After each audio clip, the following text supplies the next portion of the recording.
and oftentimes found in legal descriptions of land ownership, TRS. We have two tables here, Table A, Table B, very generic, of course, how I've drawn this out. We've determined that there is a relationship between these two tables, and so we draw a line between these two tables from each of the relate fields, connecting up at the relate field. And most of the time the fields are not called relate field. This is just to be real generic about it. So this goes from relate field in Table A to relate field in Table B. We've symbolized that relationship. We've made a connection. Then, now this is a older fashioned style of symbolizing the relationship type, and different than how I teach it in IT for GIS. This is more simple. We can designate that a relationship is a one-to-one, looks like a 1 on both ends, or a one-to-many, right? 1, and then sort of looks like a crow's foot here, meaning many. We can also show zeros. And it can get a little bit complicated. We could have 1 to 0, 1, or many. That's about as complex as you can get it. Okay? Will we ever have that? Will we ever have a 0 on an end of a relationship? If there's a 0, you probably say, well, then there's no relationship. Well, 0 is an option, right? Because whenever we have a relationship, if we say that it's always 1-to-1, then that's telling our end user that for every time that we make a selection over here of a specific feature or entity, let's say, that we will find 1 over here. That means for absolutely every case in these database tables.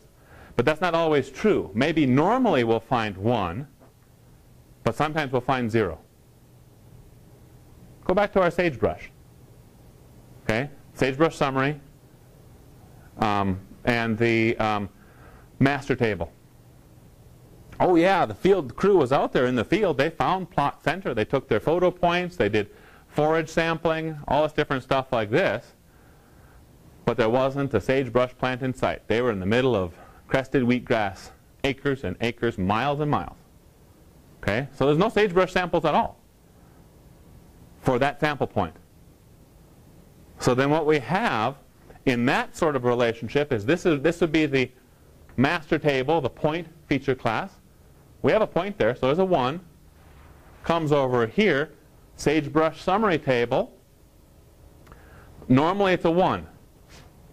Right? It would never be a many in that case. Normally it's a 1. Normally we would find at least one sagebrush plant, so we'd have some sort of summary information. But in those instances where we found 0 sagebrush plants, we would then have a 0 here. 1 to 0 to 1. So it's possible. And so when we create our database design schemas, or database schemas, we want to make those things as informative as we possibly can. And if it's possible for there to be a 1 to 0 to 1, 1 to 0 to many, whatever it is, we want to express that in our database schema. Okay, follow that? Everyone okay? Pokey, library, Idaho Falls, Boise. Fine. Excellent. All right.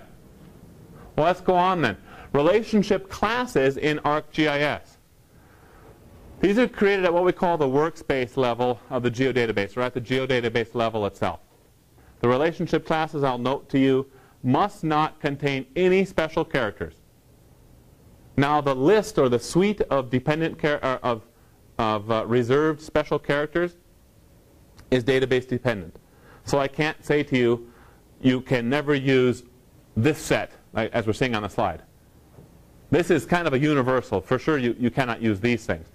But that list will change and be slightly different if the database that you're using for your geodatabase is Microsoft Access, if it's a file geodatabase, which of course has no RDBMS behind it, but Arc will impose its own list of reserved special characters, or if it's DB2, IBM DB2, Oracle, Informix, whatever. Okay?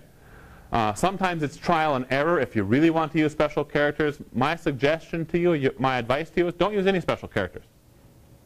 Just alphanumeric. Just letters and numbers. Nothing special. Keep it easy that way.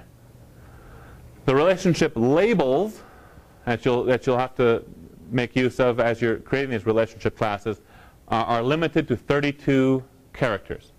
No more than 32 characters, no spaces here.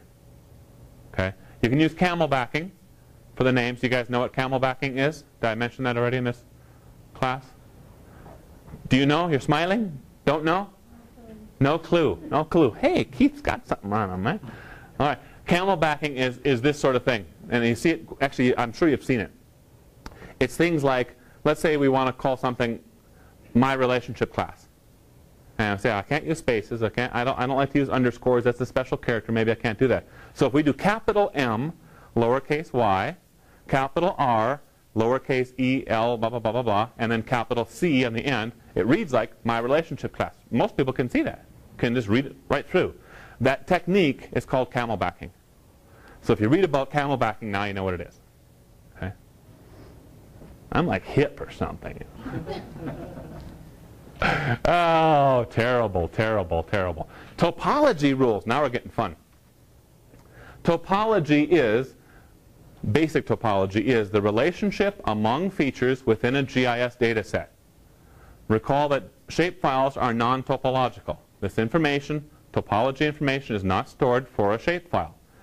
Coverages, ArcInfo coverages, and geodatabase feature classes are topological. Basic topology tells the system, ArcGIS in this case, things like area, perimeter, the unique IDs for starting nodes, ending nodes, all this good stuff of this. The polygon to the left of a line, to the right of a line, all this good information. But basic topology only tells ArcGIS about that specific feature class, the roads feature class. And it's completely ignorant about the soils that the roads are built upon. That's basic topology, though. Okay? What we're talking about now is full topology or advanced topology. This is only available to us with a geodatabase.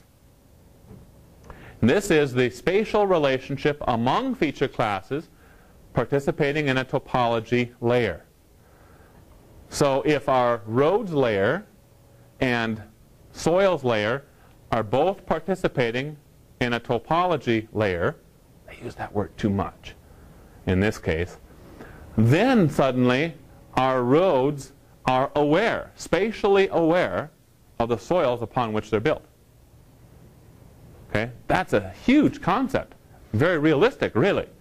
Very, very useful. And just, I mean, when full topology came out, or advanced topology, it made enormous strides in the world of GIS. You guys are just getting into it.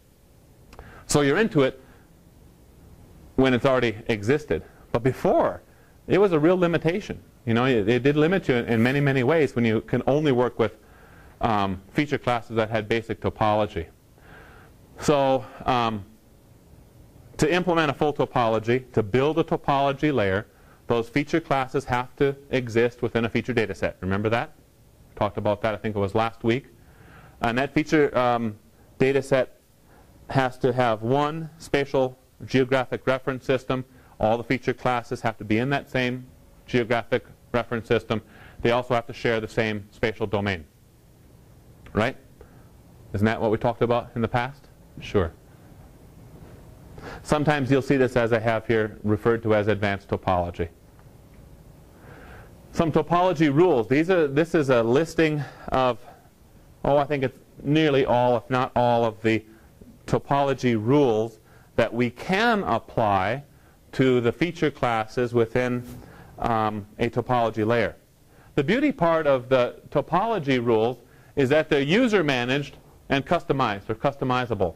We don't have to apply every one of these to our feature classes. We only apply those that are applicable, help us do our job. Let's zoom up on this. Let's take a look at this poster. In your exercise this week, you'll have a PDF version of this poster. You'll be able to zoom up and read all about these sorts of things. But let's learn how to read these things. Up near the top here, we'll see the actual topology rule name. And it's somewhat of a cryptic name sometimes, yeah, but that's the name. And then in this greenish colored box, we'll see a description, kind of a little bit of text about it, but mostly it's a graphic showing us how this individual feature class will look if it's in compliance with the topology rule.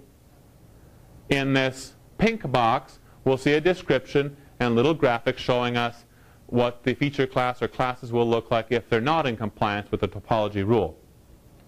Then we'll get a generalized description of when to use the rule, as well as another description. This is a generalized description here. Then we'll get over here what they call a real-world description of when we might want to apply this individual topology rule. This set of icons up top here indicates that this topology rule functions between two polygon feature classes. So it's polygon to polygon. Some of the advanced topology rules do function only on an individual feature class. One polygon feature class or whatever. So we can build some of those sorts of things. They don't all relate to the interaction of two separate feature classes. Polygon rules, these tend to be the most complex because they are the most complex shape and have the most the highest variety of interaction between one another. The first one that we see there is the must not overlap rule. Must not overlap. And this one says, if we look at it, that it applies only to the features within a polygon feature class. So now we're looking only inside the features of one polygon feature class. And if they are in compliance with this rule, see, nothing overlaps.